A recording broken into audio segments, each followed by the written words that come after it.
Welcome back to another reading and correcting with me, Kindar, the Tiger Writes, and Ty, the Tiger Supervisor. These are where I read a chapter from one of my stories and correct it as I go. If you want to listen to these live, it's every Tuesday morning, 8 a.m. Eastern Time on Twitch, and if you are looking to support me, that is on my Patreon. Today, we are doing chapter 16 of Demons. What am I doing? Amanda isn't abandoning me. For that to happen, she'd have to care about me. The video made it clear she doesn't. I am an it to her, to all of them. I need to get out. She considers me a failure and she will destroy me, make another hunter. No, another experiment and call him a hunter too. My gut hurts and I remember the sword in it.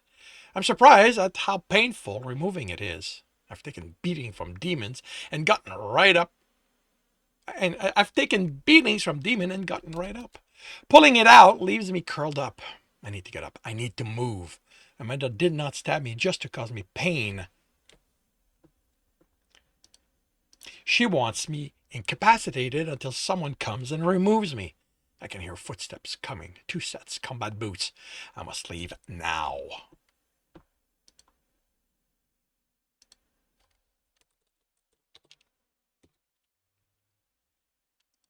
I haven't even managed to uncurl when they enter the room. They grab my shoulders and pull me up. I almost scream at the pain, but I won't give her that satisfaction. I am a hunter. My shirt is red with blood. It's now spreading down to my pants. There is so much of it. Why am I not healing? They drag me out, and while the pain spikes every so often, I can feel my limbs responding. We don't pass anyone. It's the middle of the night. There are only a handful of scientists here, and not many more guards on duty. We stop before the elevator, and a moment later, it dings and the door opens. Inside, the one on my right presses the button for sub 10. What's there? It's the lowest level. There are a few freezers, operation rooms. The generator is there. The controls for the water and the other systems. Are there rooms there to hold me captive? The cut in my gut makes it unlikely Amanda wants to keep me alive. The incinerator. They plan on throwing me in it like another piece of biohazard material. I pull my feet under me, and with a scream, I throw my handlers against the back of the elevator. The motion has me bent in pain. I can't let the pain stop me. I am dead if I do. I put my back against the door and force myself to straighten. One of the guards, a woman I don't recognize, shakes herself and pulls out a baton. The other is crumpled on the floor. She swings at me and I block with a raised arm. I punch her in the stomach as hard as I think is safe. I don't want to kill her. She smiles and brings the baton down again. I move enough so she misses my head and it impacts my shoulder. My whole arm goes numb. I throw myself at her, pushing her back until we hit the wall. The impact makes me see stars, but she crumbles to the ground. Door opens. I consider going back up. I need to leave, and the best way will be the hangar. But I see the large sink, and suddenly I am thirsty. There are also tools and rolls of tapes on the shelves. I need to do something to stop the bleeding. I almost fall before reaching them. Then I have to hold onto the shelves to stay standing. I realize the sensation is coming back to my arm. It prickles and throbs, but I can move my fingers again. This must be where they store the tools when they need to make changes to the labs. I take off my shirt and look at the wound. Blood slowly flows from it. No indication it's healing. I have no idea how to stop the flow, other than blocking it. I ball my shirt and grab the widest roll of tape I find. The shirt goes over the wound and I wind the tape around me until I'm certain it will stay in place. I use half the roll.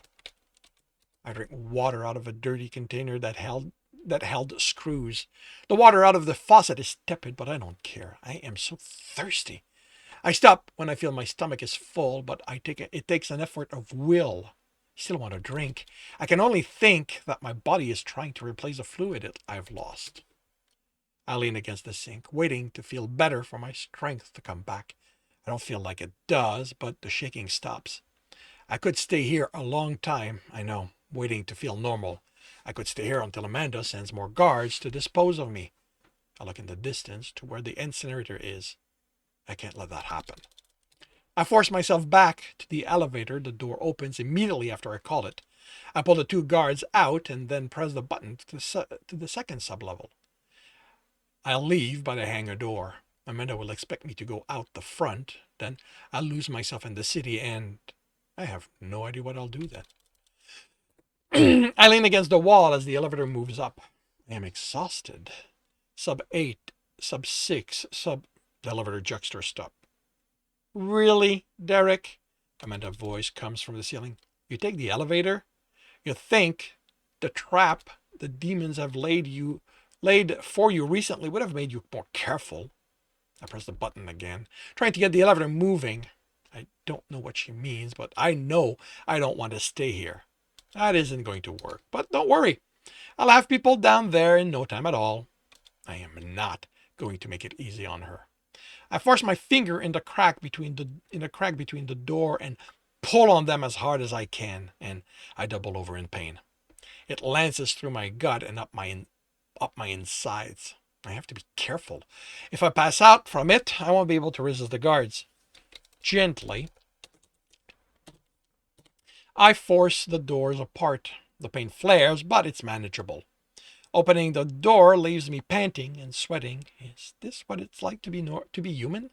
To have every effort take so much out of you? Meh. I'm between floors, but there's enough of a gap for me to pull myself up on sub 5. That effort leaves me lying on the floor. I don't want to give in to the pain, but I convince myself a small rest will help me.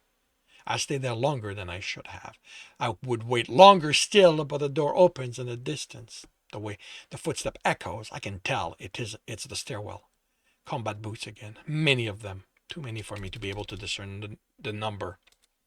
What is certain is that I can't be lying on the floor when they get here. I bite back at the pain as I stand.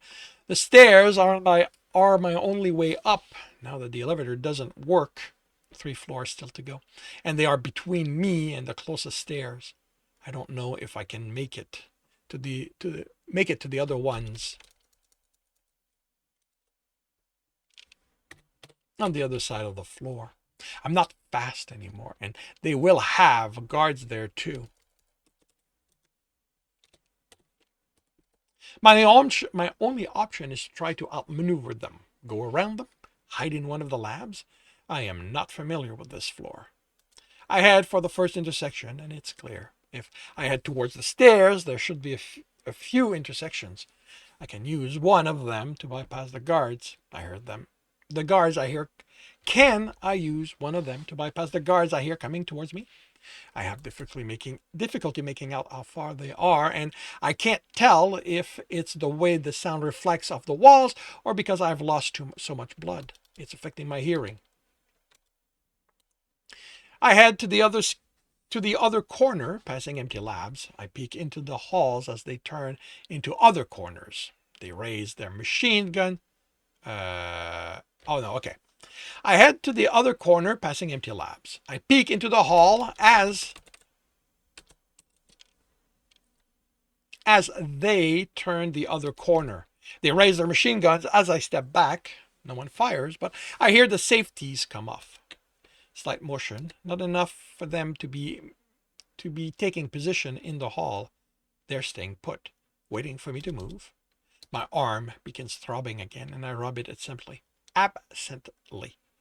Can I take them on? Sure, they are only humans, and even if I'm not at my best, I am stronger. Although, I don't know about faster right now. My main concern is that I am not healing. They have guns. I saw 4 of them when I peeked, but it sounded like there was at least twice that. A hell of a bullet will stop me, possibly kill me. Jensen? A woman whispers. Jensen? There's the tone of command in her voice, even in whispers. Go back. Lab 0532 connects to the corridor on the other side. Use it to get behind him. 2 sets of boots lightly move away. I smile. It's good to know there's a way to get behind them. Derick, she calls out, I don't know what's going on, but I know you're a good man. Turn yourself in. We can resolve this. Sure, that's why the safeties are off. I don't think so. I'm going to stay here, right here, where you can't shoot me. I take off for the other intersection. I want to run, but my wound doesn't let me. I have to settle for a fast walk. We're not going to shoot you, she replies. My orders are to bring you in, that's all. Whatever happened, it can't be that bad. I find that I want to believe her. I want to put this behind me and go back to the way things were. My next step jars my stomach and pain shoots up, reminding me of what Amanda did to me. Yeah, that isn't going to happen. She continues talking, but I stop listening. I focus on the approaching step. There, much closer than I expected. Almost next to me, around the corner. The steps pause and I prepare myself. The muzzle of the machine gun pokes around the corner. I grab it, lift it, and step in front of the guard holding it. A man, I see. As I hit him as hard as I can. I won't pull my punches anymore. I can't risk one of them getting up the upper hand. I hope I won't kill him, but I need to survive. He goes down, and I'm still holding the machine gun. The other guard hasn't reacted yet, and I club her. I place the machine gun next to them and check for a pulse. I sigh in relief when they both have one. I take their handguns. I go the way they came, passing the elevator and coming to a lab with an open door. Looking in, there are tables, computers, and equipment I've never seen before. The door on the other side it opens to the hall. I cross the room silently. Jensen, the woman in charge whispers, are you in position? I peek, and she's holding a radio to her mouth, waiting. There's only 4 of them. I glance in the other direction, but there isn't anyone there. I was certain there was more of them. Jensen, respond. A dozen paces separate us. I can't afford to be slow. I ready myself for the pain. I throw one handgun over their heads, and when they turn to look where it clattered further down the hall, I run to their exposed back. 2 of them turn toward me as I reach them, but they aren't quick enough. I club them with the other gun, then the 2 others. I fall to my knees, holding my guts. My whole body is protesting, wanting me to lie down and let all this end. I consider listening to it. Derick? One of the radio crackles. Derick, please respond. I don't recognize the voice through the distortion. I take it off one of the guard's belt. Amanda, is that you? No. Static makes the word almost unintelligible. Who are you? There's a pause. A friend? The sound is cleaner, but the voice still distorted. I consider dropping the radio, not talking to this person claiming to be a friend, but I'm not going anywhere for the moment. What do you want? Another pause. She knows you're heading to the hangar. She has 24 men waiting there. Waiting for you there. Why should I believe you? How can she know? The elevators. She saw you were going to the second sub-level. The distortion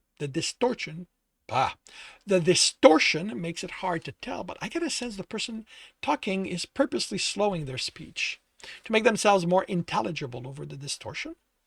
The only way out from there is the hangar. You can't go there. Go to the main entrance. The entrance is guarded.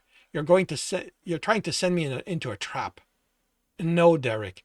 I want you to escape. There's an emergency door at the back of the building near the cafeteria. It will not be guarded. I nod, remembering it. Why are you doing this? I am a friend. Good luck. A loud click, then nothing. I go over what they said. If Amanda knows where I intend to go, then she would put the guards there. The ground level is 5 floors up, 2 extra ones. And the steps in my condition will not be easy, but if it means avoiding a fight I can't win, where is the choice? I'm about to stand when another radio squawks. Bratson, report. I recognize Amanda's voice. The radio is that of the woman who was in charge. I pick it up. She can't. So you killed them? I grunt at the effort to stand and answer. No, unconscious.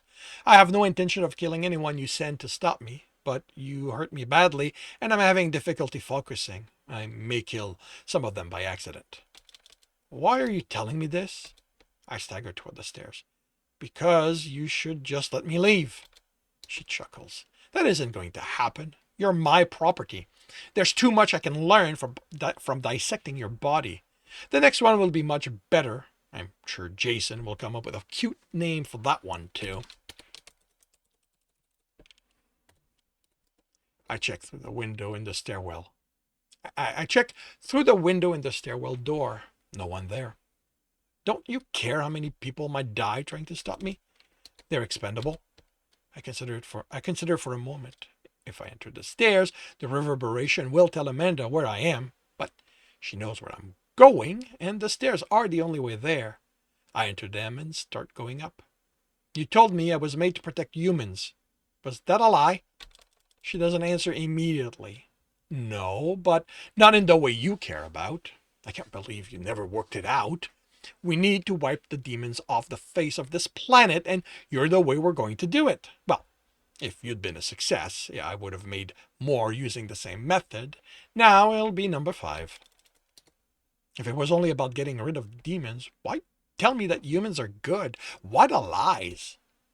That was Jason's idea. And to be honest, you've lasted longer than the previous ones, so there has to be something to it. He said that if you have a frame of reference, you'd fight demons of your own free will, not just because you're programmed to do it. And sending you out also served as a in the field test. There's only so much we can learn in the lab. And the socialization? Yeah. Another one of Jason's idea. Get you to bond with us. Again, to encourage you to fight of your own free will. I was against it. There was so much that could have gone wrong. People outside of here can't be controlled. There was no telling if you'd run into someone bad who didn't have a demon scent on them. She chuckles. That would have screwed things up royally. One more floor to go. In the recording, Jason said something about controlling what I see on the news. Yeah, he figured that if you thought you were part of a group, a larger organization, it would give you a sense of belonging. Again, to make you fight harder for us. The pain I feel this time isn't physical. He was right. I really thought I belonged, that I had a purpose. I would have died to protect humans, to help make the world safer. I reached the door and placed a hand on the bar. But I wasn't doing that, was I? Sure you were. Every demon you killed made the world a safer place. I look out the window. Like my mysterious friend said, there is no one there. I push the bar and leave the stairwell. Wait, my mother says, where are you? You're not on sub 2. Shit! The radio goes silent and I hurry to the back of the building. The hangar is on the side of the building. It's going to take Amanda time to get the guards up here, hopefully longer than it will take me to reach the exit. I smell the cafeteria before I am close to it. Even when no one is working there, the scents of various food emanate from there. I never enjoyed eating there. The abundance of smells felt cloying. I turn the corner and see the emergency door, as well as the 2 guards there. I run for them, hoping the pain won't take me down before I incapacitate them. My arm throbs, and after a moment I realize it has its own pain. The guards have handguns, and that's what saves me. They have to pull them out of their holster. I'm on them as they are about to take aim. I knock one out with an elbow, the other with a fist across the jaw. I end up in a heap on the floor. Both of them are women. I push the door, but it doesn't budge. I put my shoulder to it, but it resists me. With a cry of frustration, I take a step back and kick it open. I almost black out from the pain. Panting and staggering, I force myself outside. I lean against the wall, taking in the cold air, while I try to decide where to go. My incoherent thoughts are interrupted when a small white van turns the corner and screeches to a stop before me. The sliding door opens and a woman motions me to come inside.